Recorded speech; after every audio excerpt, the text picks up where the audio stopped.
Bismillahirrahmanirrahim. Alhamdulillahi rabbil alamin. Wa bihi nasta'in ala umuri dunya waddin.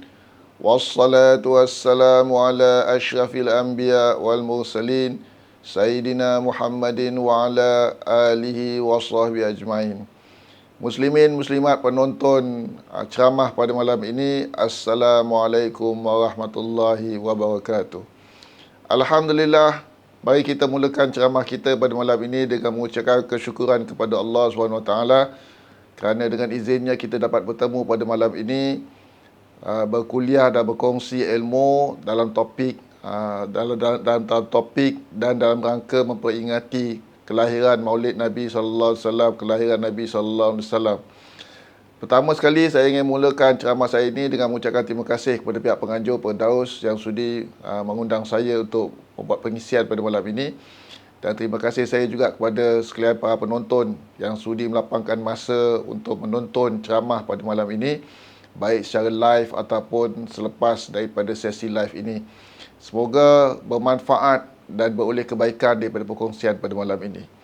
InsyaAllah pada malam ini bersempena dengan memperingati Maulid Nabi yang seringkali kita anjurkan, kita lakukan dengan kedatangan bulan Rabiul Awal, saya akan berbicara tentang satu topik, pelajaran dari dakwah Nabi sallallahu alaihi wasallam. Secara fokusnya ialah dalam soal membangun 6 sifat cemerlang bagi para pendakwah ataupun bagi Muslim. Sebelum tu, izinkan saya untuk menghuraikan kenapa saya pilih topik ini dan kenapa tajuk ini relevan dalam konteks memperingati Maulid Nabi.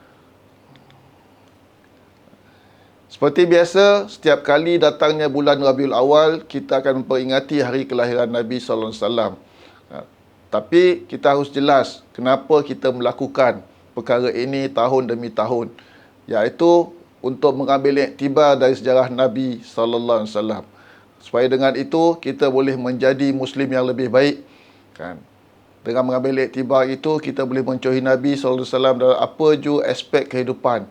Dan ini sesuai dengan firman Allah SWT dalam surah Al-Ahzab ayat 21. Laqad kana lakum fi Rasulillahi uswatun hasanah.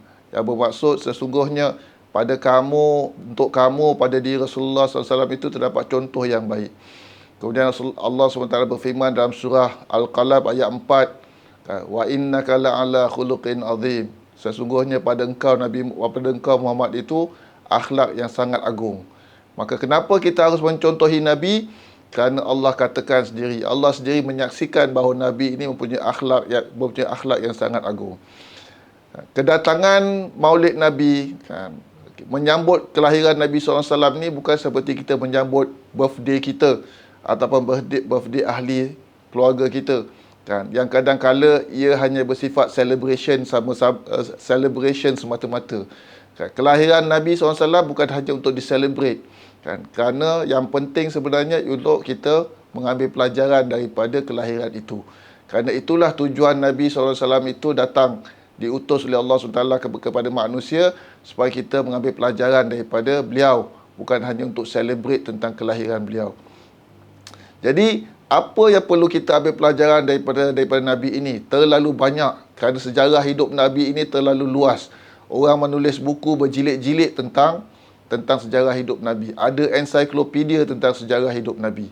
Pastinya saya tidak akan mampu untuk menghuraikan setiap satu segala secara komprehensif sejarah hidup Nabi. Maka saya memilih satu aspek daripada sejarah hidup Nabi, daripada kehidupan Nabi untuk kita ambil iktibar. Dan aspek itu ialah aspek dakwah. Kenapa? Kerana dakwah ini adalah antara perkara yang penting dari hidup Nabi.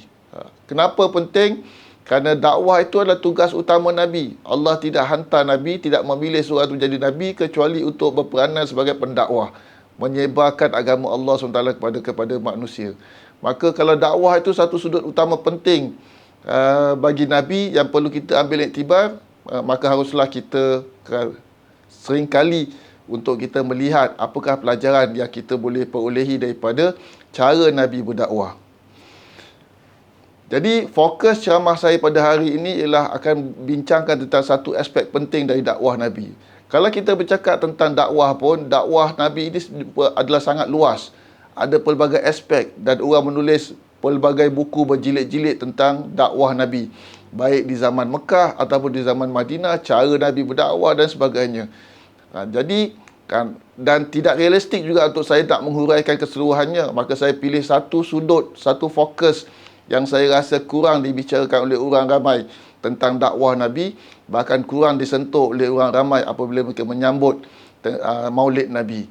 Fokus saya ialah tentang dakwah Nabi, ialah tentang bagaimana Nabi membangun dan mendidik ataupun tarbiyah para sahabat sehingga menjadi kader-kader dakwah yang cemerlang. Semasa di bawah kepimpinan Nabi, semasa Nabi hidup, bahkan selepas itu penerus perjuangan setelah kewafatan Nabi SAW. Sehingga kan Islam ini berkembang lebih luas dan lebih jauh daripada zaman Nabi. Kenapa seperti itu? Kerana Nabi telah berjaya untuk membentuk para sahabat dia tu menjadi kader dakwah yang cemerlang. Sehingga dengan kematian dia itu, dia tidak mematikan dakwah, bahkan menjadikan dakwah tu lebih berluas, lebih berkembang lagi. Hinggalah bermula di tanah Arab, sampailah berkembang ke tanah Melayu, yang menjadikan datuk nenek kita semua seorang Muslim. Akhirnya lahir kita sebagai Muslim juga, yang mana itulah satu perkara yang harus kita syukuri. Kerana apa? Kerana cemerlangnya dakwah agama Islam ini yang dimulakan oleh Nabi melalui mendidik para sahabat dia menjadi kader-kader dakwah yang cemerlang. Dan ini satu aspek yang saya rasa penting untuk kita fikirkan apabila kita menyambut Maulid Nabi ini sebagai sebahagian daripada usaha untuk kita mengambil iktibar, pelajaran daripada sejarah perjuangan Nabi. Maka ceramah ini bertujuan untuk membangun visi ataupun tasawur bagi melahirkan individu yang akan menggerakkan dakwah. Sekarang ini dan di masa akan datang. Sesuai dengan contoh Nabi SAW dan keperluan semasa. Ceramah ini akan berkongsi tentang visi, secara khusus tentang bagaimana kita mendidik generasi pendakwah, bukan hanya setakat melahirkan Muslim. Supaya dan visi dakwah ini, visi generasi dakwah ini akan menjadi penentu arah tuju dan orientasi tarbiyah dan dakwah bagi sesiapa yang ingin mengguna pakai apa yang akan saya kongsikan nanti. Jadi, bagi mereka yang mungkin tidak berkelapangan untuk mendengar ceramah saya yang panjang pada malam ini, saya ingin mencadangkan agar merujuk isi kandungan saya ini dalam bentuk teks dalam artikel yang saya tulis, iaitu 6 Excellent Attributes of Muslim Activists, yang mana linknya itu boleh diperolehi di slide yang saya kongsikan. Pertama, setelah saya menerangkan kenapa saya pilih topik ini, maka kita masuk kepada tajuk utama daripada topik pada malam ini, iaitu tentang bagaimana Rasulullah membangun kader-kader dakwah untuk meneruskan perjuangannya, untuk membawa dakwah ini kepada manusia. Pertama sekali, Rasulullah membina sifat-sifat asasi yang perlu ada. Dan ini sifat asasi ini basic bagi semua orang Muslim. Kerana sebelum kita bercakap dengan sifat cemerlang, baseline dia itu haruslah dijelaskan dahulu. Kerana tak guna kita mempunyai sifat cemerlang kalau sifat baseline dia itu tidak ada. Kerana itu tidak akan memberi kebaikan apa-apa bagi dakwah. Sifat asasi seorang Muslim ini adalah baseline yang mana dengannya seorang itu insya-Allah diterima oleh Allah SWT sebagai seorang Muslim dan akan mendapat syurga di sisi Allah SWT. Dan dalam hal ini, kalau kita belajar apakah sifat asasi seorang Muslim sebelum kita bercakap tentang sifat cemerlang sebagai secondary attributes, maka sifat asasi seorang Muslim itu haruslah ada 3, iaitu akidah yang sejahtera, ibadah yang benar dan akhlak yang mulia. Ini sifat asasi yang perlu ada bagi seorang Muslim sebelum kita bercakap tentang sifat-sifat cemerlang. Sifat-sifat dia penting kerana dia tu sifat asasi. Tanpa sifat ini kita tidak boleh menjadi seorang Muslim yang diridai oleh Allah SWT kerana ada kecacatan pada kita. Sebagai contoh, kalau bagaimana kita boleh beribadah dengan betul kalau akidah kita tidak betul. Kalau ibadah kita betul pun akidah kita songsang, Allah tidak akan redha. Dan dalam Islam ini, kalau kita ada akidah betul tapi tidak beribadah, malas, tidak solat, tidak buat rukun iman pun tidak boleh juga. Kerana Islam bukan hanya agama untuk beriman saja, tapi juga perlu ada ibadah. Kan? Dan kalau kita akidah betul, ibadah betul, tapi akhlak tunggang langgang, tidak ada sifat ihsan pada manusia, tidak ada sifat ihsan kepada bukan muslim, tidak ada sifat ihsan pada binatang, kan? Itu pun dicela oleh Allah SWT. Jadi ketiga-tiga ini haruslah ada sebagai asas bagi seorang muslim. Namun saya tidak akan fokuskan pada malam ini untuk menghuraikan ketiga-tiga sifat asasi ini, walaupun dia itu sangat penting.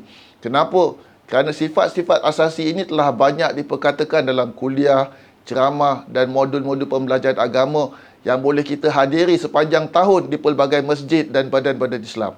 Sebagai contoh, MUIS ada menyediakan modul adil, kan, yang bercakap tentang seperti manual Muslim dalam aspek ibadah, cahaya keimanan dalam aspek akidah, dan insan pilihan, modul insan pilihan dalam persoalan akhlak, yang mana perinciannya boleh dilihat pada link yang saya sediakan, kan? Dan mereka yang ingin bertahu bagaimana apa dia tu sifat asasi huraiannya itu, bolehlah pergi kepada modul-modul ini. Saya ingin memfokuskan ceramah saya pada dalam ini membicarakan tentang sifat sifat cemerlang, yang mana dia tu dibina on top of these three basic baseline attributes for Muslim. Apa dia sifat cemerlang yang ingin saya bicarakan pada malam ini, kan? Sebagai pelengkap tapi penting, kan? Dia tu pelengkap tapi penting, kan? Kenapa penting? Saya akan terangkan kenapa dia tu penting. Tapi salah satu sebab kenapa saya ingin bicarakan 6 sifat cemerlang ini sebagai ambil pelajaran daripada cara Nabi membentuk para sahabat menjadi pendakwah yang baik, ialah kerana apa? Dia tu tidak banyak dibicarakan dalam sesi-sesi pembelajaran agama, baik di kuliah-kuliah maghrib, di ceramah-ceramah, bahkan dalam maulid Nabi pun jarang orang membicarakan tentang perkara ini. Orang biasa saja membicarakan tentang benda-benda yang kita tahu tentang bagaimana Nabi berhijrah, pelajaran-pelajaran asasi tentang akhlak, tentang akidah dan tentang isu-isu semasa. Jadi saya ingin bicarakan 6 sifat cemerlang ini supaya kita boleh mencontohi Nabi SAW dalam berdakwah. Satu. Yang kedua, supaya dengan sifat cemerlang ini kita boleh wujudkan dalam diri kita dan dalam diri mereka yang kita bentuk sebagai pendakwah, sebagai contoh anak-anak kita, murid-murid kita, supaya mereka ada niche dalam peribadi mereka. Niche itu menjadikan mereka tu sebagai stand out berbanding dengan orang-orang lain. Orang tengok dia ni macam special lah bila buat kerja-kerja dakwah ni. Kenapa? Kerana dia ada sifat-sifat tertentu. Kenapa dia macam tu? Oh, kerana dia tu dilatih, lahir daripada sekolah ini, kan. Biasanya orang yang mempunyai niche ini, dia ada specialty yang orang boleh identify. Dia tu lahir daripada graduate sekolah dan sebagainya. Dan begitulah pendakwah pun harus macam tu. Dia perlu ada niche supaya dengan itu dia tu stand out berbanding dengan orang lain, dan dengan itu orang akan sentiasa mendekati dia. Dan itu salah satu cara bagaimana kita make ourselves valuable di depan manusia, supaya dengan itu dakwah kita menjadi lebih berkesan. Kan, dengan niche ini kita jadi pembeza dengan aktivis lain, kan. Orang mau nasihat, orang akan datang kepada kita. Kerana apa? Orang tahu bahawa kita punya pandangan-pandangan yang sangat relevan dan sangat bersesuaian untuk menjadi solusi kepada pelbagai masalah yang dihadapi oleh manusia. Kemudian dengan 6 sifat cemerlang ini, saya harapkan kita dapat lahirkan pendakwah yang cemerlang. Apa maksud pendakwah yang cemerlang? Maksudnya pendakwah yang berperibadi mulia, kan? Mempunyai komitmen yang tinggi dalam kerja dakwah, berdisiplin dalam berorganisasi, kan, dan produktif, kan. Ini antara sifat-sifat kecemerlangan dalam dakwah, yang mana, kan, bagaimana kita melahirkan benda ini dalam diri seorang ialah untuk kita cultivate 6 sifat cemerlang yang akan saya huraikan pada malam ini. Pertama, kan, sekarang kita masuk kepada huraian kepada 6 sifat cemerlang yang saya katakan tadi, dan saya ingin mulakan dengan sifat pertama.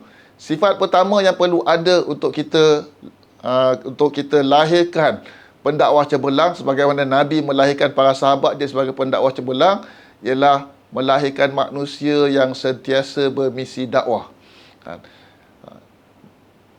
Itulah yang dilakukan oleh Nabi pada para sahabat dia, iaitu membangun individu yang hidup bermisi dakwah.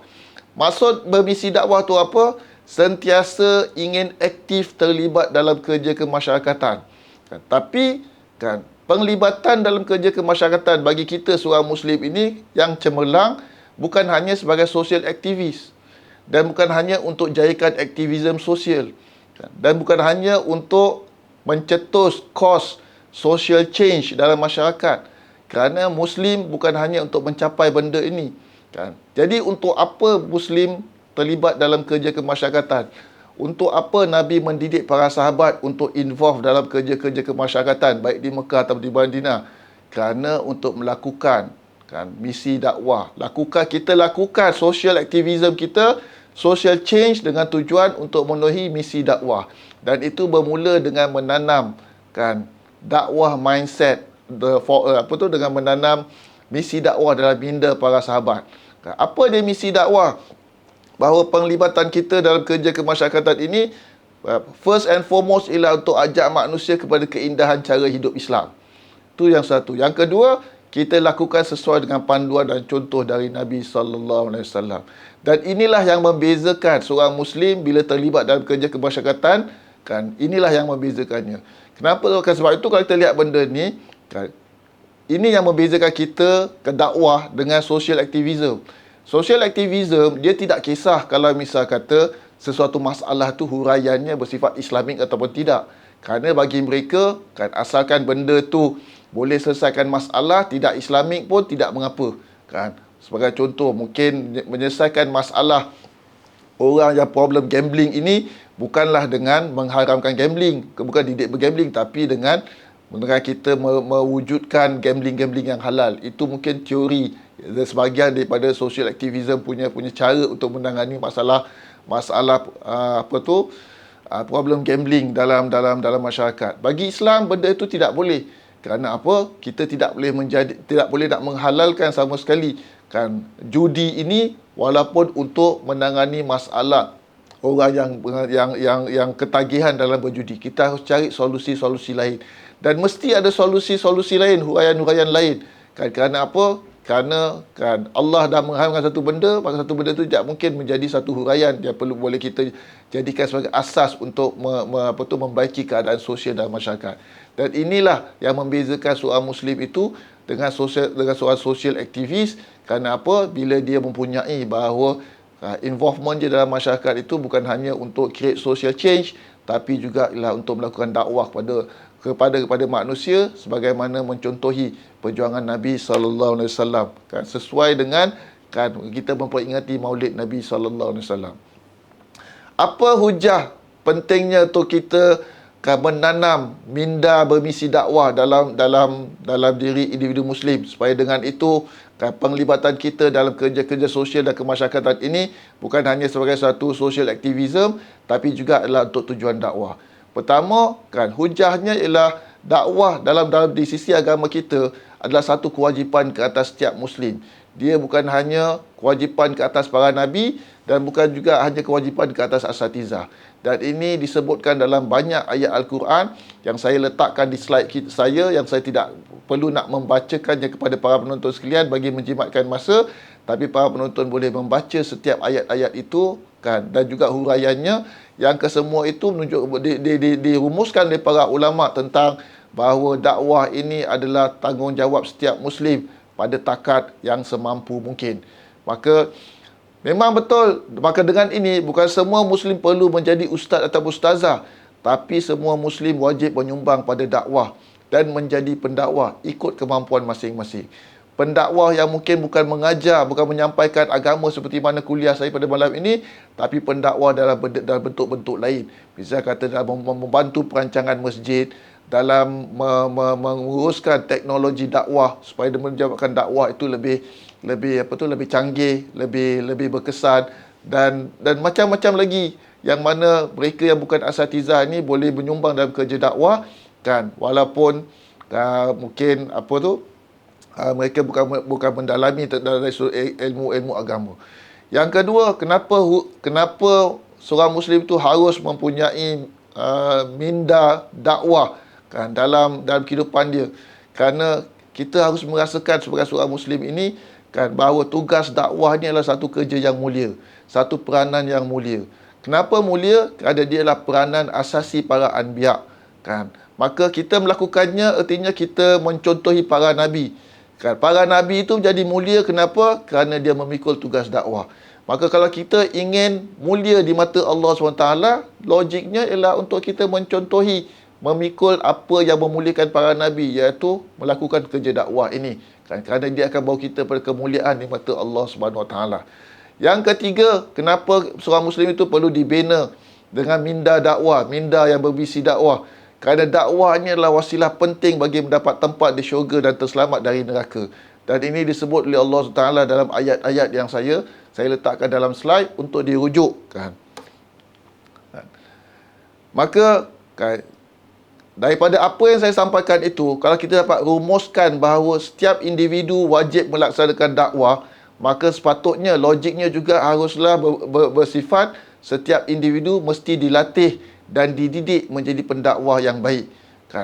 Maka pendakwah perlu ditarbiah, nurtured. Kerana apa? Kerana pendakwah bukan lahir secara semula jadi.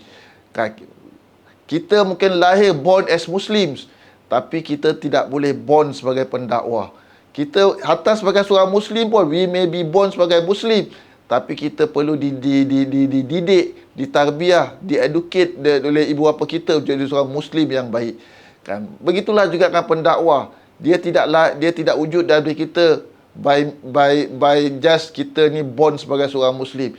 Dia perlu mold, dididik, dibangun, dilatih, Dan itulah dilakukan oleh Rasulullah SAW kepada para sahabat yang akhirnya mereka tu, setiap sahabat mereka tu ramai menjadi pendakwa-pendakwa yang baik sehingga dapat mengembangkan dakwah Nabi itu lebih luas lagi daripada apa yang dilakukan oleh Nabi itu sendiri.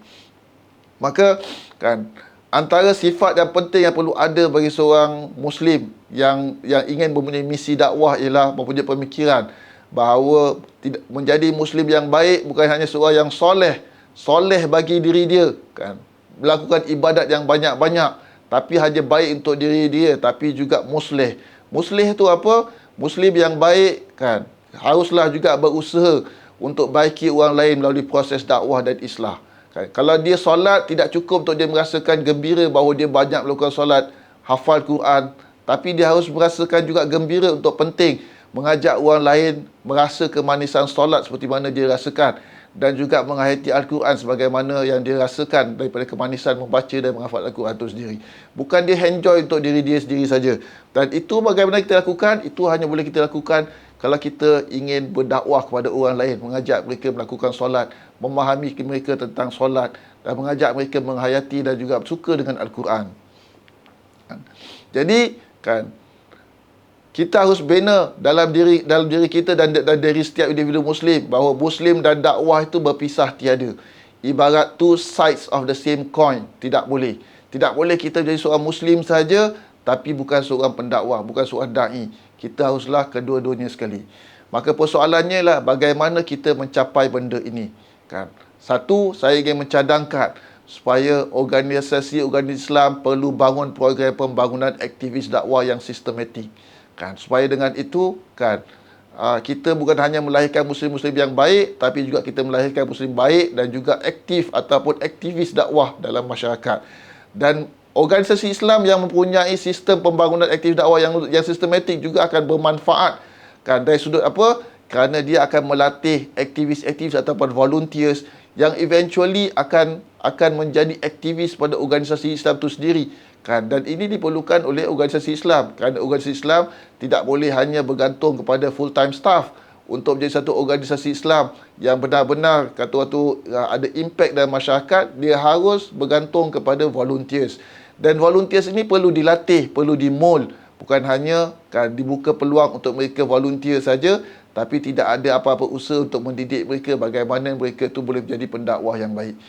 Kemudian di peringkat individu, kita haruslah berusaha untuk menggalakkan individu Muslim bukan hanya sibuk mendatangi dan mempelajari ilmu-ilmu agama Islam yang biasa, tapi mencari masa untuk menghadiri program-program latihan dakwah secara berstruktur.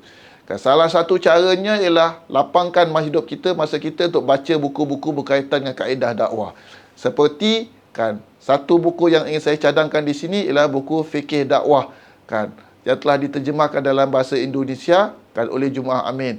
Bagi mereka yang boleh baca dalam bahasa Arab, bolehlah baca buku asalnya iaitu Ad-Da'wah Qawaid wa Usul oleh Jumaah Amin yang boleh di-download melalui link yang saya berikan. Ini muka depan buku berkenaan dalam bahasa Indonesia dan dalam bahasa Arab. Kan saya sertakan. Kenapa saya pilih buku ini?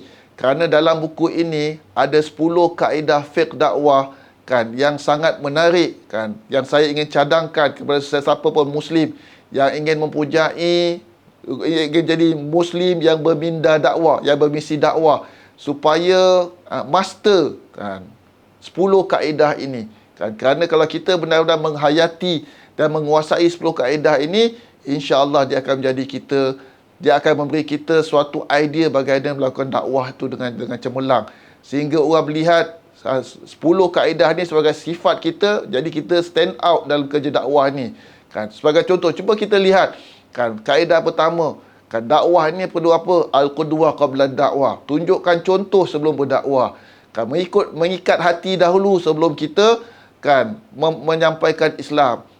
Bertahap-tahap dalam kita menyampaikan Islam. At-taysir la ta'sir. Dakwah ni haruslah mempermudahkan, bukan menyusahkan. Dan dakwah ni haruslah mendidik, bukan memalukan, bukan menghina, bukan mencela, bukan memperli. Dakwah ni haruslah menjurus pada mendidik sesuatu menjadi baik, bukan menyindir-nyindir dia seperti mana yang banyak berlaku dalam media sosial. Itu bukan dakwah. Kerana dakwah bukan pada asalnya bersifat menghina. Dakwah itu ialah mendidik manusia. Dan mendidik manusia ni haruslah hanya akan berkesan kalau kita memenangi hati dia, win hearts and mind. Dan win hearts and mind ni tidak boleh berlaku kalau kita menggunakan taktik mencela, menghina, menyindir semata-mata. Tak ada orang menjadi suka kepada kita kalau kita menjadi kaki perli kepada dia. Orang hanya suka pada kita kalau kita mempunyai ikatan hati yang kuat dengan dia, iaitu dengan sifat mesra dan kasih sayang. Sekarang saya pergi kepada sifat kedua yang perlu ada kan, untuk menjadikan kita seorang muslim yang cemerlang kan dan seorang aktivis dakwah yang cemerlang. Yang sifat kedua ialah komitmen dengan amal jama'i. Apa maksud komitmen dengan amal jama'i? Muslim ini dia seorang individu tu dia bukan hanya perlu muslim, tapi dia juga seorang yang perlu berminda dakwah. Tapi minda dakwah ini kan tidak memadai kan. Kita harus bina juga dalam individu muslim itu seorang keupayaan untuk menjadi a team player, anggota pasukan yang berkesan. Kenapa? Kerana ini berdasarkan kepada firman Allah Subhanahu Wa Taala dalam surah Shaf ayat 4. Innallaha yuhibbul ladzina yuqatiluna fi sabilihi saffan ka'annahum bunyanun marsus. Yang bermaksud sesungguhnya Allah mengasihi orang-orang yang berperang untuk membela agamanya dalam barisan yang teratur. Maksud barisan teratur tu apa? Dalam kumpulan yang tersusun, organized, in an organized manner kan, bukan setakat seorang-seorang diri buat itu masing-masing, buat hal masing-masing, walaupun kan atas nama dakwah kan. Dakwah haruslah seperti ini kan. Dan kalau kita lihat dakwah Nabi kan, kita akan dapati bahawa amal jama'i ataupun dakwah secara organisasi, secara kolektif ini adalah sunnah para Nabi. Nabi Muhammad SAW dan para sahabat kan. Dakwah Nabi berjaya kerana apa? Kerana dia dibantu oleh para sahabat daripada kalangan Muhajirin wal Ansar. Maka sebab itu Allah sebut, Allah puji bukan hanya Nabi tapi juga para sahabat dalam surah Muhammad ayat 18. Muhammadur Rasulullah walladzina amanu ma'ahu kan. Allah dalam ayat ini Allah memuji bukan hanya Nabi saja, tapi Nabi dan para sahabat. Kenapa? Kerana gandingan Nabi dan para sahabatlah secara kolektif menyebabkan dakwah menjadi berjaya, menjadi cemerlang kan. Kemudian kalau kita lihat Nabi Isa sendiri pun kan, dia dibantu oleh golongan Hawariyun, dan ini disebut juga dalam surah As-Saff, nahnu ansarullah kan. Golongan Hawariyun. Nabi Musa dan Nabi Harun kan pun berdakwah dengan dibantu oleh 70 kader dakwah yang disebut dalam Al-Quran. Kemudian Al-Quran menceritakan bagaimana Nabi Musa diperintahkan oleh Allah SWT untuk melantik 12 nakib, ketua-ketua, supaya setiap seorang itu menjadi pembantu pada dia. Dan semua ini kalau kita rumuskan menunjukkan bahawa kan, hatta para Nabi juga memerlukan tim untuk menjadikan dakwah. Maka kalau kita benar-benar ingin mewarisi tugas dakwah para Nabi, tidak cukup hanya untuk kita buat dakwah sendiri-sendiri kan, bersusah payah sendiri-sendiri dengan niat untuk mengubah masyarakat, tapi kita tidak mencontohi satu aspek penting daripada sunnah Nabi dalam berdakwah, iaitu berusaha untuk berdakwah secara kolektif, dengan menggabungkan diri kita dalam kumpulan-kumpulan dakwah yang sesuai dengan cara kita, sesuai dengan kehendak Islam, supaya dengan itu dakwah menjadi lebih berkesan. Jadi Muslim yang baik kan haruslah berusaha untuk sentiasa sumbang dakwah dalam kerangka kerja berorganisasi, bukan hanya aktif seorang-seorang diri saja dalam kerja dakwah. Maka dengan itu kan hendaklah kita berusaha pada setiap masa mencari organisasi yang relevan bagi sumbangannya. Kalau yang belum mula bekerja dalam organisasi dakwah, mulakanlah usaha untuk mencari organisasi yang relevan sesuai dengan sumbangannya, sesuai dengan dengan kepakaran dia dan juga dengan selera dia. Selama mana organisasi itu tidak menyeleweng di sisi agama, mungkin dia tu berbeza-beza dari sudut style saja, maka kita pilih mana yang sesuai. Kemudian setelah kita bergabung, berusaha pula untuk berfungsi dengan baik dalam kerja berorganisasi tanpa kira kedudukan. Jangan kita join organisasi hanya kerana nak jawatan-jawatan penting saja, dan jangan kita aktif dalam organisasi itu kalau kita ada jawatan saja. Kalau jadi askar biasa, kita malas, kita tidak suka. Kita join hanya kepada mereka yang ingin menjadikan kita leaders. Tidak mengapa kalau kita bermula daripada awal. Kerana apa? Kerana itu juga adalah sebahagian dari proses pentarbihan diri kita. Supaya kita tahu sejak awal lagi, mula daripada bawah lagi, naik ke atas. Supaya dengan itu, kedudukan kita dalam organisasi lebih mantap dan lebih dapat diterima oleh segala mereka yang berada dalam organisasi itu. Kemudian, bila kita sudah bergabung dalam organisasi, kita cuba berusaha untuk tahu visi, misi, perancangan strategi organisasi itu, supaya dengan itu kita berfungsi dengan lebih berkesan. Lepas itu berdisiplin dengan protokol dan tata kerja organisasi. Jangan jadi umat manusia yang nak join organisasi, tapi di mana organisasi dia sertai akan timbul trouble, akan timbul masalah. Kenapa? Kerana dia susah nak berdisiplin, susah nak ikut protokol, susah nak ikut prosedur. Kerana dia hanya nak ikut cara dia semata-mata. Ini bermasalah. Kalau kita punya attitude seperti ini, memang bermasalah untuk kita dalam kerja organisasi. Tapi kalau kita kerja sendiri-sendiri, senanglah kerja sendiri-sendiri. Kerana apa? Kerja organisasi ini leceh. Nak mesyuarat lah, nak buat keputusan, susah lah dan sebagainya. Memang betul susah. Tapi itulah sunnah Nabi juga. Caranya ialah untuk kita merubah organisasi berkenaan, bukan kita abandon totally, detach diri kita daripada kerja-kerja dakwah dalam organisasi. Jadi memang betul kerja organisasi ini memang lebih mencabar dari kerja sendirian. Kerja sendirian syok cepat, laju dan sebagainya Kerana apa? Kerana kerja organisasi ini kita perlu akur dengan protokol dan birokrasi.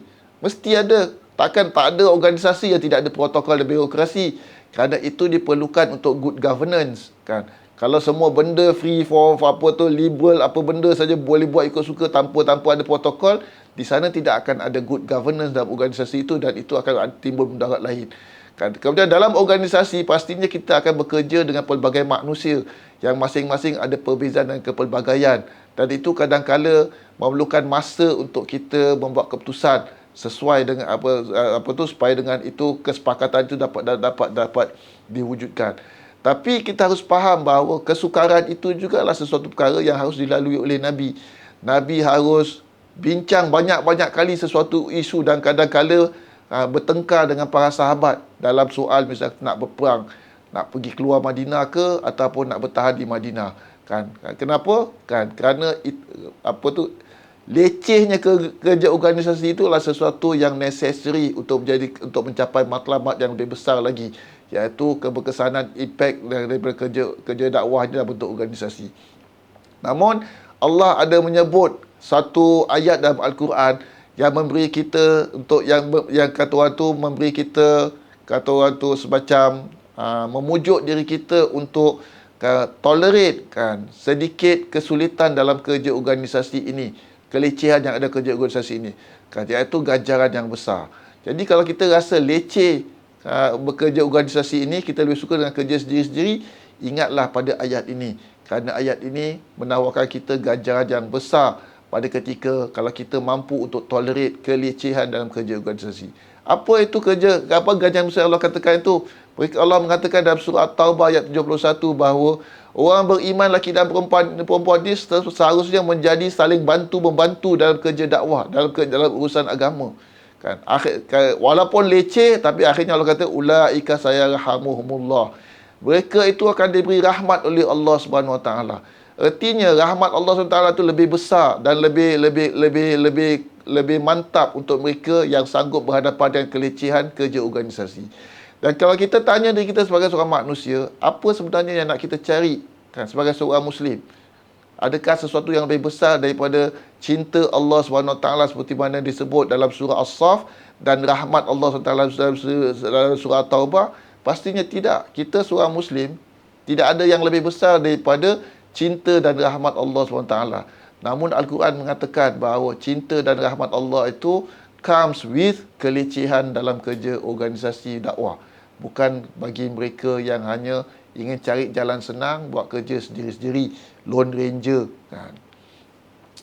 Nah, jadi bagaimana ialah usahakan untuk lapangkan masa bagi seorang Muslim itu terlibat dalam badan-badan dakwah seperti Firdaus ke, Pegas ke, ataupun masjid-masjid kan. Daripada setiap masjid itu boleh kita kirakan sebagai badan dakwah tersendiri kan, yang mana kita boleh datang ke masjid, tawarkan diri sebagai volunteer bermula daripada awal kan. Lepas tu bolehlah kita lepas tu after some time naik, sehingga kalau boleh kita pegang pada jawatan-jawatan yang sesuai dengan kepakaran kita. Kemudian kenal pasti organisasi sesuai untuk kita menyumbang kan. Tawarkan diri, jangan tunggu untuk orang pujuk, orang panggil kan, orang invite barulah kita nak tawarkan diri.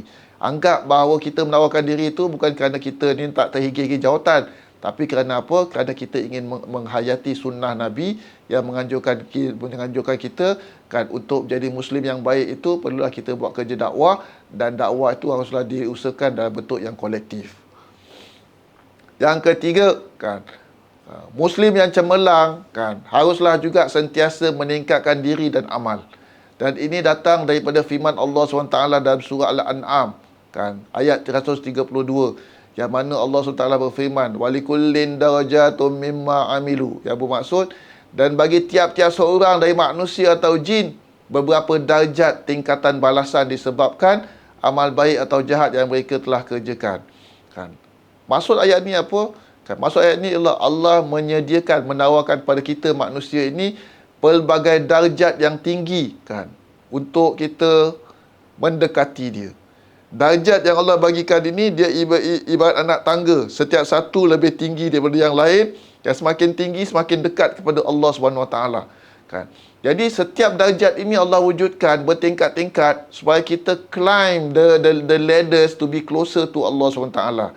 Maksudnya apa? Terdapat dalam ayat ni anjuran untuk kita sentiasa berusaha kan, untuk meningkatkan diri kita ke darjat yang lebih tinggi melalui ibadah, melalui constant improvement kan, sama ada qualitatively ataupun quantitatively, supaya dengan itu kita lebih dekat dengan Allah SWT.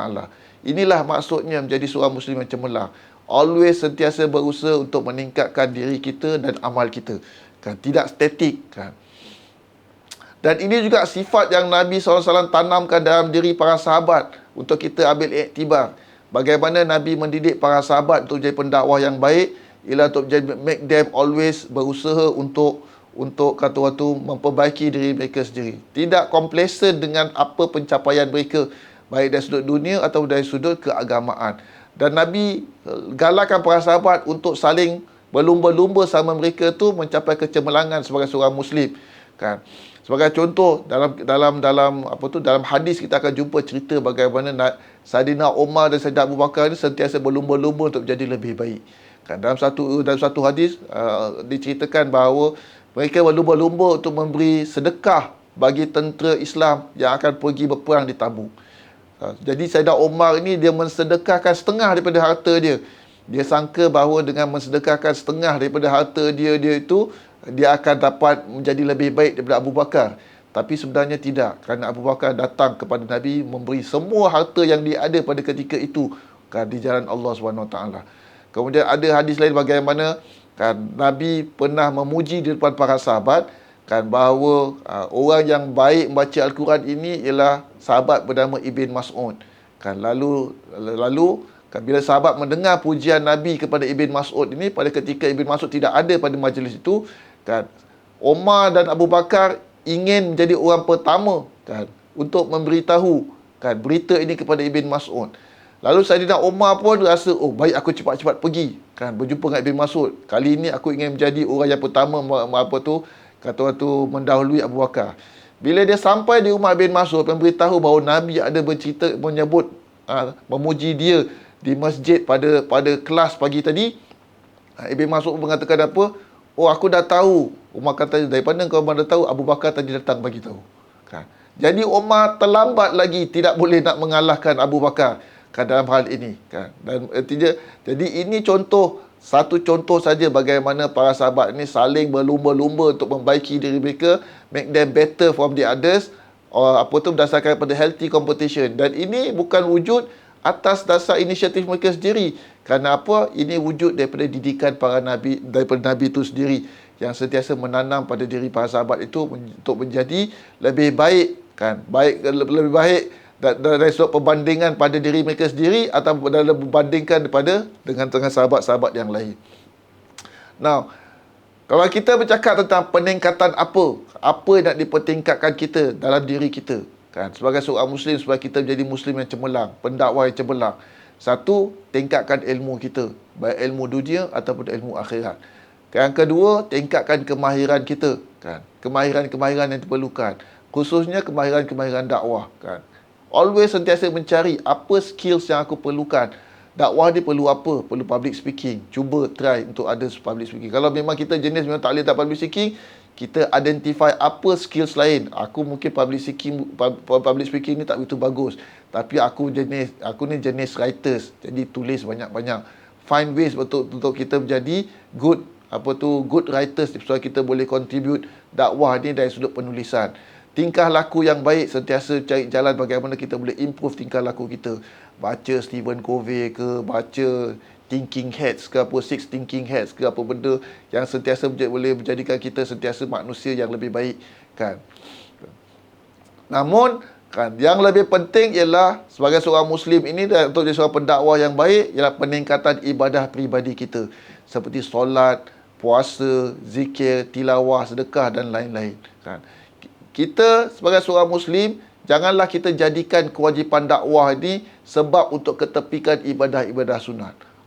Sebagai contoh, ustaz kata bahawa kita haruslah menjadi seorang pendakwah, buat kerja organisasi, lapangkan masa untuk buat kerja-kerja dakwah kerana ini sunnah Nabi, ini ada pahala besar. Lalu kita pun sibukkan diri kita dalam kerja-kerja dakwah. Terlalu sibuk sampai tak ada masa, balik rumah penat, tak ada masa nak baca Quran, tak ada masa nak solat-solat sunat, tak ada masa nak bangun malam.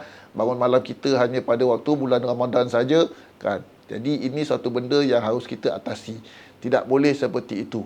Kerana apa? Kalau kita buat seperti itu, kita sebenarnya tidak faham cara Nabi mendidik para sahabat dia.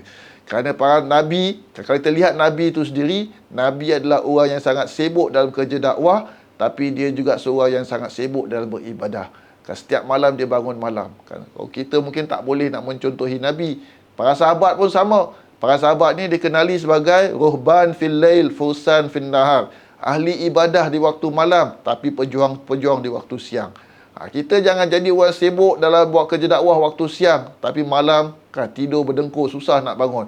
Kalau bangun pun tengok bola saja yang kita boleh bangun, kan. Ibadah lain susah nak bangun.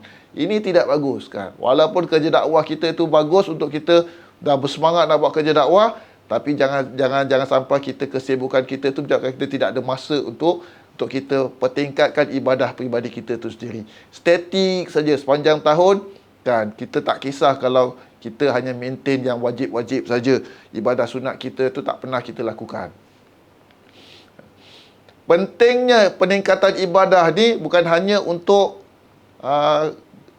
manfaat diri kita, mendapat pahala, collect pahala untuk diri kita, supaya dengan itu kita boleh dapat kejayaan di hari akhirat. Tapi kita harus faham bahawa ibadah ni juga penting kerana dakwah ni penuh cabaran, kan. Oleh kerana dakwah ni perlu cabaran, dia perlu kekuatan rohani. Dan kekuatan rohani ni datang dari hubungan yang kukuh dengan Allah Subhanahu Wa Taala. Maka sebab itu Nabi dan para sahabat, semakin dia sibuk dan berat tanggungjawab dakwah, semakin mereka dekat kepada Allah SWT dan beribadah. Kerana from those ibadah they found strength untuk diorang endure the hardship dan persevere dengan tanggungjawab dan ujian-ujian dalam kerja dakwah ini, kan.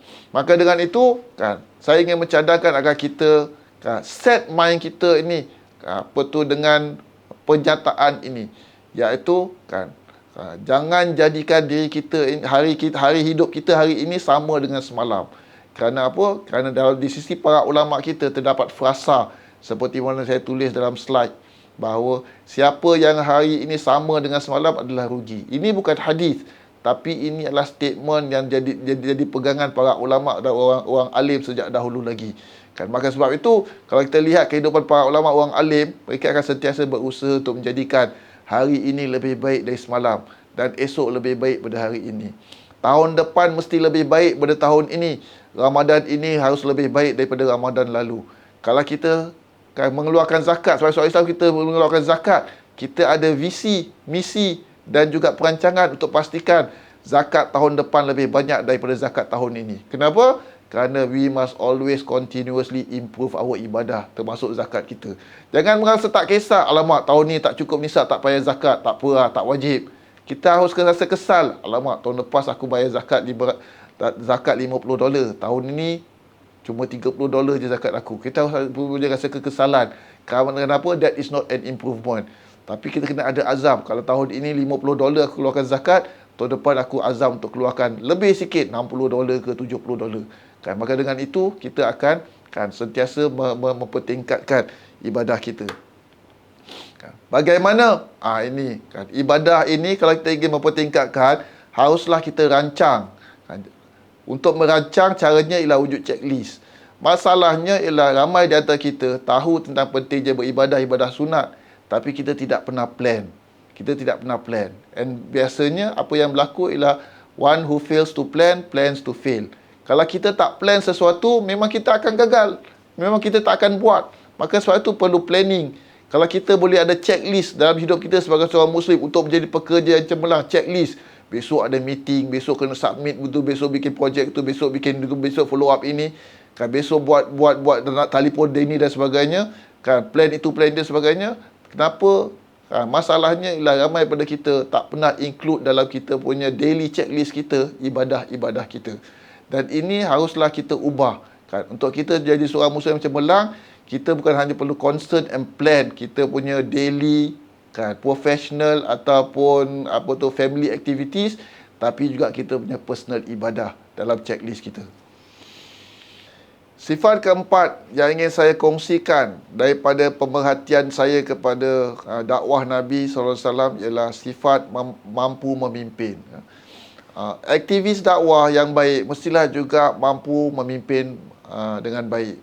Mestilah juga dibina dengan sifat kepimpinan. Dan ini boleh kita ambil iktibar daripada firman Allah SWT dalam surah Al-Baqarah ayat 124, yang mana dalam ayat ini Allah berkata kepada Nabi Ibrahim, sesungguhnya aku akan menjadikanmu, iaitu Nabi Ibrahim, imam bagi seluruh manusia atau pemimpin bagi seluruh manusia. Lalu Nabi Ibrahim berdoa kepada Allah, wa min dzurriyyati ya Allah, dan juga aku pohon agar jadikan juga daripada keturunanku pemimpin-pemimpin. Lalu Allah katakan bahawa dalam ayat ini, lan yanala ahdiyaz zalimin, janjiku tidak akan mengenai orang-orang yang zalim. Jadi dalam ayat ini kita boleh lihat bagaimana Nabi Ibrahim mempunyai vision agar anak cucunya menjadi pemimpin. Kalau vision ini, kalau mendidik anak menjadi pemimpin itu sesuatu yang dilarang oleh Allah SWT sebagai tercela, kan, pastinya benda ini tidak dimasukkan dalam ayat ini. Bila Nabi Ibrahim berdoa kepada Allah SWT agar juga menjadikan anak cucunya sebagai pemimpin, itu bukan hanya setakat doa, tapi juga itu menunjukkan bahawa keinginan dia untuk mendidik, kan, mencari permission pada Allah SWT, bolehkan dia untuk mold keturunan dia sebagai pemimpin. Dan Allah izinkan. Cuma Allah katakan bahawa mereka itu haruslah soleh, bukan zalim. Maka kalau mereka itu zalim, tidak layak mereka itu menjadi pemimpin, walaupun mereka itu mempunyai kualiti pemimpin. Ayat kedua dalam Al-Quran yang boleh kita menjadikan dalil bahawa Islam ini menganjurkan Muslim untuk sentiasa menjadi pemimpin, untuk sentiasa mampu memimpin dan mempunyai visi, kan, untuk menjadi pemimpin yang baik, terutama dalam kerja dakwah.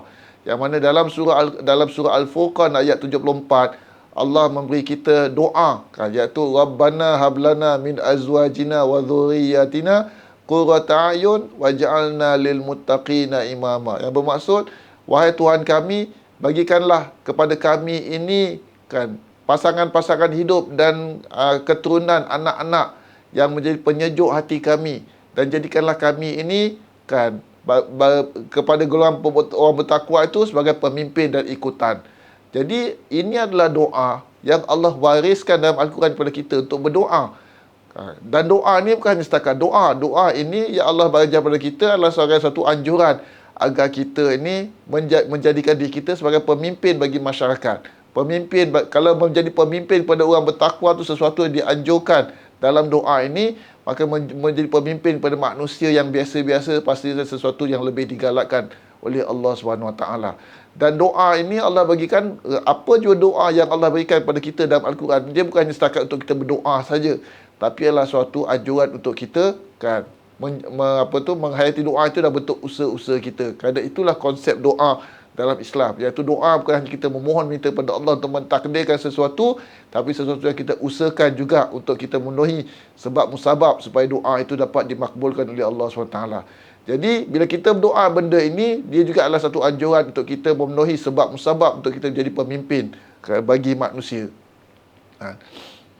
Memang ada, kalau kita baca dalam tradisi ilmu Islam, ada hadis-hadis yang melarang umat Islam untuk kejar kepimpinan dan minta kuasa. Namun kita harus faham bahawa larangan ini tidak bersifat mutlak. Bukan haram secara total, tak boleh sama sekali. Kenapa? Kerana dalam Al-Quran itu kita sendiri boleh jumpa kisah Nabi Yusuf yang menawarkan diri dia untuk menjadi pemimpin ataupun bendahara ataupun menteri kewangan bagi Raja Mesir. Ini boleh dilihat dalam surah Yusuf ayat 55. Maka kalau menawarkan diri kita menjadi pemimpin itu semestinya salah di sisi agama, tidak sepatutnya Nabi Yusuf melakukan sedemikian. Jadi daripada ayat ini, ulama menghuraikan tafsir ayat ini mengatakan bahawa dibolehkan kita untuk menawarkan diri kita jadi pemimpin jika kita rasakan bahawa kita mampu untuk melakukan tugas itu, ataupun di sana tidak ada orang yang lebih layak daripada kita untuk melakukan tugas itu, maka bolehlah untuk kita menawarkan diri kita. Yang kedua, kita fikir secara logik, membina kemampuan memimpin tidak mesti menjadikan kita seorang gila kuasa. Kerana membina kemampuan memimpin pertama sekali ialah untuk membina kemahiran untuk memimpin. Tidak semestinya untuk kita cari kuasa. Di luar sana banyak orang, banyak capable leaders, tapi mereka tidaklah kata tu terhigi-higi untuk memimpin. Bahkan mereka sentiasa low profile. Mereka hanya belajar ilmu kepimpinan untuk apa? Untuk bersedia melakukan tugas kepimpinan bila diperlukan. Tapi mereka tidak mestinya menawar dan berebut-rebut kuasa di mana-mana sekalipun. Dan ini kita boleh lihat dalam para sahabat sekalipun. Para sahabat ini apabila tak dilantik jadi pemimpin, mereka semua tak nak. Tawaduk. Tapi bila setelah dilantik seperti Saidina Umar, dia excel dengan kepimpinan dia. Kenapa? Adakah itu adalah suatu benda yang semula jadi? Tidak. Kerana kepimpinan ini bukan sesuatu yang nature, tapi sesuatu yang perlu di-nurture, di-develop, dan itu di-develop oleh Nabi SAW kata Saidina Umar.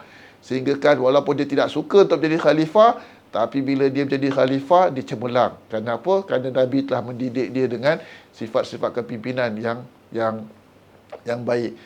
Kita haruslah, orang Muslim ni haruslah mempunyai kefahaman bahawa setiap seorang Muslim haruslah mampu untuk memimpin, boleh memimpin. Yang hanya perlu kita lakukan adalah kenal pasti ruang, tahap dan kumpulan yang sesuai. Kalau kita tak boleh, memang kita mungkin tak, darjat kepimpinan kita berbeza-beza. Tak semua orang boleh jadi CEO. Kalau kita tak boleh nak jadi CEO pun, kita boleh memimpin aktivis yang muda-muda.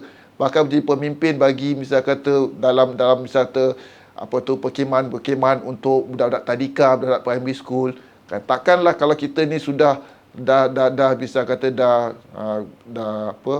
tamat NS sekalipun, kita tidak boleh jadi leaders untuk camp bagi primary schoolers, bagi budak-budak tadika dan sebagainya.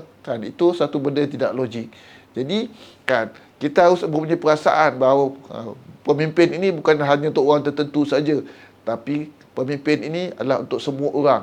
Cuma setiap seorang tu berbeza-beza darjat kepimpinannya, maka kita hanya perlu carikan level kepimpinan yang sesuai untuk diri kita, supaya dengan itu kita tetap boleh mainkan peranan kita sebagai seorang pemimpin. Bukti bahawa seorang itu semuanya adalah pemimpin, harus jadi pemimpin yang baik, ialah setiap seorang itu kan mampu untuk menjadi ibu bapa.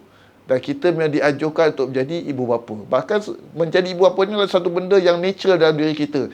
Kerana setiap seorang pada kita nak kahwin dan nak beranak pinak. Suka untuk beranak pinak. Bagaimana kita nak berkahwin beranak pinak kalau kita kalau kita bukan capable leaders? Dan bagaimana Allah menjadikan menjadi ibu bapa itu sebagai satu benda yang natural dalam diri kita, kalau tidak ada dalam diri kita itu keupayaan natural untuk kita memimpin pada tahap-tahap tertentu. Kan? Jadi itu semua menunjukkan bahawa kita semua boleh jadi pemimpin, hanya perlu identify level kepimpinan yang sesuai, effectiveness-nya itu kan, pada tahap-tahap yang pada bidang dan level yang berbeza-beza. Kalau kita lihat sempena dengan Maulid Nabi ini, kita lihat sejarah Nabi, kita akan dapati bahawa Nabi latih para sahabat menjadi pemimpin. Sebagai contoh, Nabi dedahkan mereka itu pada peranan kepimpinan. Seorang sahabat Muaz bin Jabal, pada waktu muda, Nabi jadikan dia itu sebagai wakil Nabi untuk berdakwah ke Yaman. Ada hadisnya menyebut kisah ini. Mus'ab bin Umair menjadi wakil Nabi berdakwah ke Madinah sebelum Nabi berhijrah ke sana, to prepare the ground. Usamah bin Zaid kan, Nabi lantik menjadi ketua tentera melawan Rom kan.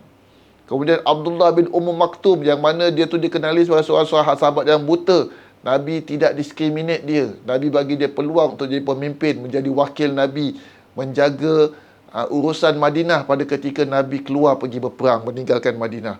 Dia pernah menjadi wakil Nabi kan. Nabi menjadi deputy to manage Madinah affairs in his absence pada ketika dia tu keluar berperang untuk berjihad di jalan Allah Subhanahu Wa Taala. Jadi bagaimana kita melakukan benda ini kan? Usahalah untuk kita bina ilmu kepimpinan dari perspektif Islam. Kerana apa? Kerana ilmu membentuk tingkah laku sama seperti pengalaman. Kemudian libatkan diri dalam kerja organisasi. Kerana kepimpinan tidak wujud dalam keadaan lone ranger kan.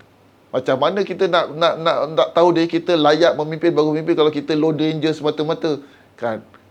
Pemimpin tidak wujud dalam vacuum.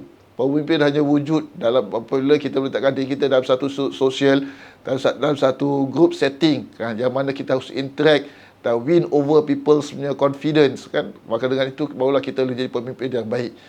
Jadi kemudian dedahkan diri kita dengan pelbagai peranan kepimpinan, supaya dengan itu kita dapat pengalaman amali bagaimana memimpin.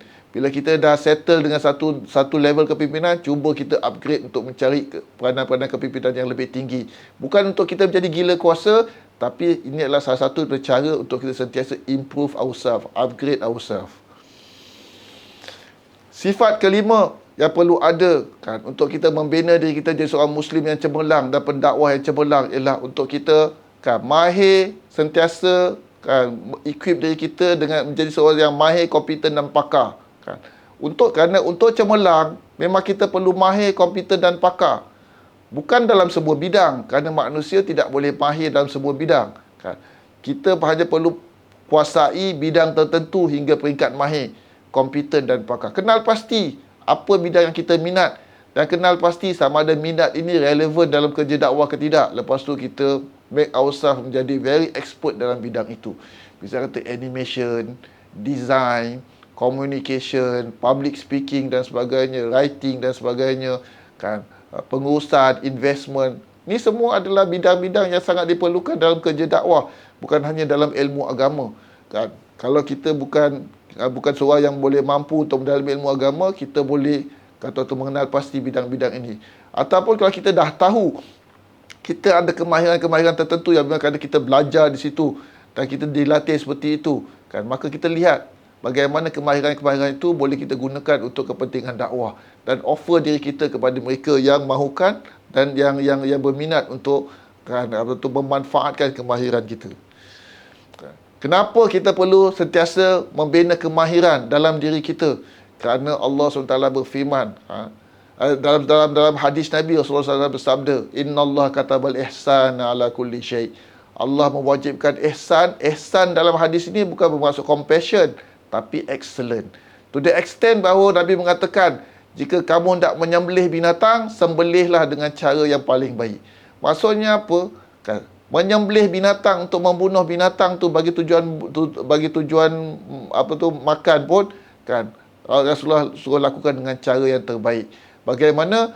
Pastikan bahawa pisau kita tu tajam supaya efisien kan. Kemudian Rasulullah bersabda kan, apa tu dalam hadis lain bahawa innallaha yuhibbu abdan idza amila an yutqina. Apabila Allah suka pada seorang hamba itu, bila dia melaksanakan kerja, dia sentiasa memperelokkan kerja-kerja. Tekun. Dalam bahasa Inggerisnya, meticulous. Kan? Being meticulous ni is very Islamic. Kerana apa? Kerana dia melambangkan ketekunan kita. Dan ketekunan kita itu melambangkan penghayatan bahawa kita ingin excel dalam suatu perkara. Maka sebab itu kita must be meticulous dalam kerja-kerja kita. Dalam tingkah laku kita. Maka bagaimana? Kan? Dalam hal ini kita boleh kenal pasti bidang-bidang kemahiran, ilmu, teknologi dan traits yang relevan bagi dakwah. Kan? Supaya dengan itu, kita bukan hanya equip diri kita dengan ilmu dan kemahiran yang kita shock sendiri saja. Tapi belum ada relevannya dalam kerja dakwah. Dan kita tidak tahu bagaimana untuk apply dalam konteks dakwah di Singapura ini.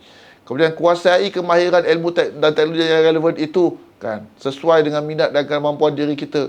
Kemudian kita harus sentiasa awas akan persekitaran dan perubahan semasa yang beri kesan pada ilmu, kemahiran, teknologi dan traits pada diri kita. Kalau kita rasa diri kita ini sudah mempunyai kemahiran tertentu dan sangat dihargai oleh orang, jangan complacent. Always sentiasa check. Kalau misal kata kan, di masa akan datang, apa yang kita kuasai pada hari ini mungkin sudah tidak lagi kan berguna untuk kerja dakwah, sudah menjadi obsolete. Kan? Kerana apa? Kerana setiap ilmu kemahiran ini pastinya ada expiry date dia kerana perubahan-perubahan masa. Maka kalau kita sentiasa awas tentang perubahan keadaan, maka kita akan lebih cepat untuk bertindak, untuk kita re-equip ourselves dengan new skills, new knowledge, new mastery in technology. Kan? Supaya dengan itu kita tidak obsolete disebabkan oleh kan ilmu kita yang sudah tidak lagi begitu relevan dalam kerja-kerja dakwah di masa akan datang. Maka dengan itu, orang Islam haruslah sentiasa mengamalkan pembelajaran berterusan. Learn, relearn and unlearn selalu. Kenapa? This is very Islamic. Ini bukan hanya sesuatu yang dianjurkan oleh government, tapi ini adalah sesuatu yang memang dianjurkan oleh agama Islam itu sendiri. Dia adalah sebahagian seperti boleh saya katakan tadi bahawa seorang Muslim itu harus sentiasa memperbaiki diri dia. Termasuklah memperbaiki dari sudut dan upgrading dari sudut ilmu dan kemahiran. Kalau ingin membaca lebih lanjut lagi, saya ada menulis artikel berkaitan dengan persoalan seperti ini yang boleh di-link, boleh diklik pada link yang saya berikan. Jadi, yang keenam, yang terakhir, sifat yang harus kita ada, kita bina untuk menjadi seorang Muslim yang cemerlang sesuai dengan apa yang dicontohkan oleh Nabi SAW itu sendiri. Kan? Iaitu, Muslim yang cemerlang haruslah bersikap dan minda yang terbuka, inklusif dan universal. Kenapa? Kerana kalau kita lihat, misi dan dasar dakwah itu kan, dia tu adalah terakam dalam firman Allah SWT dalam surah Al-Anbiya ayat 107. Dalam ayat ini Allah SWT memberitahu tentang misi Nabi sebagai seorang Nabi. Misi Nabi untuk berdakwah. Apa dia? Wa ma arsalnaka illa rahmatan lil alamin. Bahawa kami tidak mengutus engkau wahai Muhammad kecuali jadi rahmat bagi sekalian alam. Apa keyword dia? Keyword dia yang pertama ialah lil alamin, untuk sekalian alam. Nabi diutus oleh Allah SWT untuk bring compassion, untuk berdakwah, bukan hanya kepada kaum tertentu, orang Arab, masyarakat tertentu, geografi tertentu, tapi untuk semua. Dan Allah tidak sebut kepada manusia pun, Allah sebut pada sekalian alam. Kan, jadi rahmat pada sekalian alam. Termasuklah menjadi rahmat kepada binatang-binatang, kan, kepada anjing, kucing dan sebagainya. Binatang-binatang yang disuruh hukum Islam najis di sisi Allah SWT pun sebenarnya kan menjadi misi Nabi untuk bersifat rahmat kepada mereka sekalipun. Kan? Kerana mereka adalah sebahagian daripada alam ciptaan Allah SWT. Jadi, the word lil alamin itu kan implies kepada Muslim to always be open, inclusive and universal dalam thinking dan terutama dalam kerja dakwah dia. Maka dalam ayat-ayat ini mengajar kita dua prinsip, bahawa dakwah itu adalah untuk membawa rahmat, dan rahmat itu haruslah untuk semua. Apa maksud untuk semua? Untuk semua itu tidak terbatas pada bangsa atau tempat tertentu. Kan? Bahkan untuk semua itu haruslah melampaui manusia, iaitu haiwan dan alam sekitar. Maka seorang termasuk dalam kerja dakwah ini ialah isu-isu environmental, isu-isu climate change. Kerana ini adalah sebahagian daripada rahmatan lil alamin. Kan? Dan ini idea tentang being inclusive, open and universal ini sesuatu yang sangat relevan dalam konteks Singapura. Terutama dalam dakwah dalam konteks Singapura. Kerana kita di Singapura, kita hidup dalam masyarakat majmuk. Kan? Yang kata orang tu pelbagai dari sudut kan, etnisiti, etnik, kaum dan juga dari sudut agama. Kan? Bahkan di kalangan orang Islam di Singapura sekalipun, kan, masyarakat Islam di Singapura sekalipun sudah sudah agak majmuk.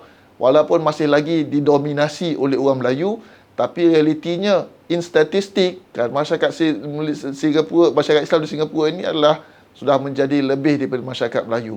Kerana kita ada thousands of Muslim daripada Bangladesh.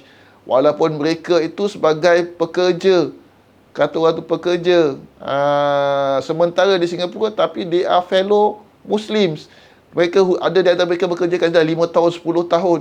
Sebagai fellow Muslims duduk di Singapura, mereka ada hak untuk didakwah, ada hak for religious guidance, ada hak for religious services. Kan? Jadi kita tak boleh deny mereka. Dan kita hanya boleh, kata orang tu, include mereka itu dalam agenda dakwah kita, kan, hanya kalau kita mula bersifat terbuka bahawa dakwah ini bukan hanya untuk orang Singapura saja, bukan hanya untuk orang Melayu saja, bukan hanya untuk kan kita-kita saja, tapi haruslah hari ini dakwah kita bersifat lebih terbuka seperti itu. Sekarang ini kita boleh jumpa ramai expats Muslim daripada Turki, daripada negara Arab, kan, diorang duduk kat Singapura ni bertahun-tahun. Takkanlah mereka itu harus berterusan, kata orang tu, in the fringe dalam aktiviti agama di Singapura ini. Kan, tak ada ruang untuk mereka belajar, tak ada ruang untuk mereka mendalami agama, dan kita tidak cater to their religious needs. Sedangkan diorang itu adalah fellow Muslims. Kan. Ya, kemudian kenapa isu ni relevan? Kerana hari ini kita terbuka pada dunia luar. Keterbukaan ini menyebabkan kita harus kan, mempunyai minda yang terbuka untuk kita lebih mampu berhadapan dengan cabaran-cabaran daripada dunia luar, disebabkan oleh perkembangan infokom yang expose kita dan anak kita dengan more diversity, kan. Dan itu memerlukan minda yang berbeza daripada 20-30 tahun dahulu. Kemudian hari ini bendanya adalah sangat penting. Kerana apa? Kerana kita di Singapura ini, kita sudah terlalu terbiasa dengan hakikat bahawa Islam ini didominasi oleh kaum Melayu, kan, masyarakat Muslim. Kan. Maka dengan itu kita sikit sebanyak terpengaruh. Kan. Ini mempengaruhi cara kita memahami Islam dan disampaikan. Kan. Sehingga kadang-kadang kita merasakan bahawa kan, bila kita dah terbiasa, kan, every time bila kita cakap tentang Islam, kita cenderung untuk cakap tentang Islam from the perspective of the dominant community orang Melayu. Kita lupa bahawa di luar sana ada orang Bangladesh yang kata orang tu rasa macam terasing dalam apa jua kata orang tu wacana Islam ataupun apa tu dakwah-dakwah yang ada dekat Singapura ini. Kan, begitu juga dengan expat yang daripada negara-negara lain yang mana mereka juga adalah Muslim. Jadi bagaimana kita ingin menjadikan diri kita sebagai inklusif supaya kita tu cemerlang dalam sebagai seorang Muslim dan juga dalam kerja dakwah kita. Kita haruslah berusaha untuk memanifestasikan keterbukaan kita ini dalam 4 peringkat, terutama dalam kerja dakwah kita. Pertama, mampu jalin hubungan dengan bukan Muslim sebagai rakan dan penerimaan manfaat dalam kerja kemasyarakatan, sebagai rakan kerja. Kan? Atas dasar apa? Islam mengajukan kita untuk bertolong-tolong dalam kebaikan. Wa ta'awanu 'alal birri wat taqwa. Tak kira walaupun bertolong-tolong dengan non-Muslim. Kan? Ini sebenarnya dibenarkan oleh Islam. Bahkan Nabi, kalau kita lihat dalam sejarah dakwah Nabi bikin alliance dengan non-Muslim seperti mana dalam perjanjian Madinah, bersama-sama dengan non-Muslim. Kan? Jadi, kenapa kita, kalau di sana ada common good, misalkan dalam isu-isu LGBT, dalam isu-isu masalah sosial, yang mana kita ada persamaan dengan pemeluk agama lain, Kristian, Buddha dan sebagainya. Kenapa kita tidak mahu bekerjasama dan harus melihat bahawa masalah ini harus ditangani oleh kita sahaja? Kemudian yang kedua, keterbukaan kita haruslah, dan kerja dakwah ini haruslah menjadikan kita misalkan terbuka untuk accept bahawa non-Muslim entitled to be beneficiaries of our religious services or our social services. Kenapa mesti kalau dakwah itu untuk rahmatan lil alamin, kenapa aktiviti kita itu hanya untuk orang Islam saja? Tidak boleh kita benarkan non-Muslim to benefit daripada aktiviti kita, kan? Misal kata kalau diorang datang, kan, kenapa misal kata kita punya social service kita, kan, always hanya cater pada Muslim saja, the poor Muslim. Adakah dekat dalam neighborhood kita, kalau kita ada center di Bukit Batok, di Chua Chu Kang, di bawah blok, kan, hanya orang Muslim saja yang poor yang perlu kita bantu, kan? Mengapa tidak kita extend kepada misal kata nenek-nenek Cina yang kutip ting-ting kosong ke cardboard ke apa, dan kita incorporate diorang dalam kerja, dalam kita punya kata tu social service kita. Yang kedua, bagaimana kita manifestasikan sifat universal kita dalam kerja dakwah kita ini ialah inklusif dan meluaskan khidmat dakwah kepada Muslim yang bukan Melayu dan bukan warga Singapura, macam saudara-saudara kita daripada Bangladesh, expats kita daripada Turki, bibik-bibik daripada Indonesia. Berapa ramai pada takkan mereka hidup jauh pada keluarga, mereka tidak ada masalah, tidak ada masalah mental, tidak ada masalah emosional, tidak ada masalah sosial, tidak tu ke mana tempat mereka mengadu, kan? Hari ini kalau kita lihat, kan, hanya segelintir saja badan-badan Islam yang mungkin terbuka pada mereka. Sedangkan kita mempunyai ratusan badan Islam, kan? Kenapa tidak kita mempunyai agenda untuk kita incorporate golongan-golongan ini, bahawa dakwah kita ni go beyond Singaporean Muslim, Malay, tapi juga kepada Muslim non-Singaporean tapi duduk di Singapura ini bersama-sama dengan kita, seperti bibik-bibik pada Indonesia, pelajar-pelajar daripada luar negeri. Jadi NTU, saya bekerja di NTU, ramai pelajar-pelajar daripada Indonesia dan juga daripada negara Islam yang lain, yang mana mereka harus duduk sama mereka untuk menghidupkan agama mereka, seolah-olah tidak ada badan Islam yang mengambil peduli tentang kesejahteraan agama mereka. Yang ketiga, kita boleh mendekati kumpulan-kumpulan sasaran yang masih terpinggir dalam usaha dakwah seperti golongan OKU, orang kurang upaya. Kalau kita bercakap tentang inklusif, rahmatan lil alamin itu hanya bukan kepada ordinary people. What about the disabled? Kan? Kalau kita lihat hari ini, kan, ceramah-ceramah kita masih lagi tidak memanfaatkan sign language, kan? Sehingga dengan itu saudara kita yang mungkin tidak dapat mendengar, kan, menjadi kurang bermanfaat. Masjid-masjid kita tidak mempunyai braille Al-Quran untuk orang buta datang, kan? Kerana orang buta kalau datang, kan, nak baca Al-Quran tak boleh, kan, tiap ada masjid. Takkanlah orang buta tak boleh nak iktikaf. Dan kalau dia nak iktikaf, bagaimana dia orang boleh nak beriktikaf di masjid kalau duduk, kan, bawa Quran mereka sendiri, kan? Jadi, kan, kenapa? Kerana benda ni belum terbiasa lagi. Kenapa? Kerana kita masih lagi mempunyai keterbatasan dalam approach kita tentang being inklusif dalam kerja dakwah kita. Kita melihat bahawa golongan disabled ini sesuatu yang, kan, yang seperti mana in the fringe, selalu terlepas dalam kerja dakwah kita, kan. Sebagai kita lihat satu-satu perkara, kan. Kalau kita lihat at the national level, kan, semakin meningkat kes-kes anak-anak kita mengalami autism. Dan ini adalah statistik yang wujud di kalangan orang Islam sendiri. Banyak, hatta di kalangan asatizah pun terdapat ramai anak-anak mereka yang disebut autistik. Kan, cuba kita tanya, di manakah anak-anak autistik ini hari ini boleh dapat bimbingan pelajaran agama madrasah-madrasah mereka? Kan, setahu saya, kan, di Singapura ini hanya ada MIJ saja yang menawarkan kelas-kelas pendidikan agama untuk anak-anak autistik. Kita ada 70 masjid, kan. 70 masjid, tidak ada satu pun masjid yang sekarang ini yang benar-benar boleh menawarkan program satellite di kluster-kluster masjid untuk anak-anak autistik ini, kan. Dan tidakkah ini merupakan satu keterpinggiran, kan? Kenapa? Kerana kita belum lagi mempunyai sifat inklusif dalam kerja dakwah kita. Mereka ini masih lagi dalam pinggiran, kan? Dan kita harus ubah seperti ini, menterjemahkan rahmat. Kemudian yang keempat, bagaimana bersifat inklusif, menterjemahkan rahmat ke alam haiwan dan sekitar, Kan? Ini pun kita masih neglected. Kita tidak melihat benda-benda ini sebagai relevan dalam kerja dakwah kita. Kita serahkan benda ini kepada environmentalist, kepada green activist untuk melakukannya. Tapi mereka melakukannya tidak semestinya compatible dengan values kita sebagai seorang Muslim. Orang Islam kan harus menceburi bidang ini kerana apa? Supaya dengan itu kita boleh menyumbang sendiri memberi sumbangan sesuai dengan values Islam itu sendiri dalam aktiviti kesejahteraan alam sekitar, termasuk misalnya haiwan dan alam sekitar kan.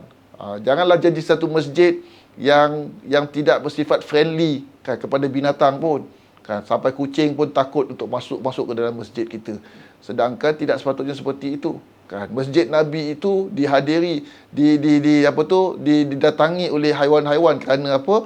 Kerana Rasulullah menunjukkan dalam masjid itu, memanifestasikan dalam masjid itu rahmatan lil alamin. Kan, maka sebab itulah para sahabat bawa kucing. Kan, ada sahabat-sahabat terkenal mereka hidup dengan kucing kat dalam masjid. Kan, dan ada hadis yang sahih kan, dalam tu bagaimana kadang-kala kerana sifat terbukanya masjid Nabi itu, kadang-kala ada anjing lari berkeliaran kat dalam masjid. Bukan maksud saya kira benarkan open anjing masuk ke dalam masjid, tak ada apa. Tapi kan, mengambil iktibar bahawa betapa di zaman Nabi itu sifat rahmat lil alamin itu applies bukan hanya kepada manusia, hatta kepada haiwan sekalipun, sehingga kan haiwan pun mesra dengan masjid. Ada tempat di ruang-ruang masjid kita. Hari ini kan mungkin memang perlu kita jaga sensitiviti tertentu, tapi paling kurang kita kena ubah kan realiti yang ada sekarang ni, bahawa masjid ni seolah-olah kan hanya untuk manusia saja, tidak ada ruang untuk benda-benda yang bersifat binatang dan juga alam sekitar. Wallahu alam. Kan, sebagai penutup kan, saya ingin berkongsikan dekat sini bahawa apa yang saya katakan sebagai 6 sifat cemerlang, angka 6 itu bukanlah keramat. Dia tidak menggambarkan sifat yang komprehensif dan menyeluruh. Saya pilih 6 kerana apa? Kerana untuk tujuan praktikal. Supaya dengan itu mudah disampaikan, mudah diingat dan senang untuk diamalkan. Saya pasti bahawa Islam mempunyai banyak sifat-sifat cemerlang yang lain yang dianjurkan kita untuk membina dalam diri kita. Dan bahkan Nabi juga dalam sejarah perjuangan dia itu mendidik para sahabat dengan banyak sifat-sifat lain. Kan? Tapi apakah sifat-sifat lain itu? Kan, saya tidak boleh nak cover keseluruhannya dalam ceramah bersifat 1 jam. Kan, jadi saya hanya hadkan daripada 6 yang saya rasa penting dan praktikal untuk kita ingat dan kita amalkan. Namun saya ingin tutup ceramah saya ini dengan pesanan bahawa kan, di peringkat individu janganlah kita berhenti dari mencari nilai-nilai lain bagi terus membangun diri kita. Dan dalam kita mencari-cari itu, jangan pula kita hanya rujuk sumber-sumber agama saja. Boleh juga baca, misalnya baca Stephen Covey ke, baca Fukuyama ke, baca apa ke, asal saja kita tahu untuk menyaring kan mana yang baik dan mana yang salah. Kerana apa? Allah SWT berfirman dalam Al-Quran, yu'til hikmata man yasha. Allah bagi hikmah, wisdom itu kepada sesiapa saja yang dia tahu, yang dia mahu. Dan sesiapa saja yang Allah mahu itu, kita lihat dalam dunia realiti, tidak limited kepada orang Islam saja. Maka sebab itu telah sabit di kalangan dalam tradisi para ulama kita bahawa kita dianjurkan untuk mencari ilmu walaupun ke negeri China. Kenapa mesti negeri China? Sedangkan China itu pada ketika ulama menyampaikan kata-kata ini adalah suatu tamadun bukan Islam. Itu menunjukkan bahawa para ulama kita menghayati apa yang ada dalam Al-Quran, iaitu dalam mencari ilmu ini tidak hanya terbatas pada orang Islam saja dan tidak hanya terbatas pada sumber-sumber agama saja. Mana yang boleh kita cari dan kita rasakan baik kan, sesuai dengan prinsip agama kita, kita boleh bersifat terbuka kan untuk kan membaca dan merujuk kepadanya. Jadi untuk bacaan lanjut bagi memperkukuhkan apa yang saya sampaikan pada hari ini, bolehlah membaca buku-buku yang saya cadangkan dalam slide ini. Akhir kata, saya semoga bermanfaat penyampaian saya pada malam ini dan menyebabkan kita lebih kata orang tu mengenali Rasulullah SAW dan mahu mencontohi dia, biar kita menjadi insan yang lebih cemerlang sesuai dengan daripada apa yang Rasulullah inginkan daripada kita dan umatnya. Saya mohon maaf atas segala kekurangan dalam penyampaian saya ini. Terima kasih atas peluang yang diberikan. Terima kasih atas kesudian untuk mendengar dan menonton video saya ini. Wabillahi taufiq wal hidayah. Wassalamualaikum warahmatullahi wabarakatuh.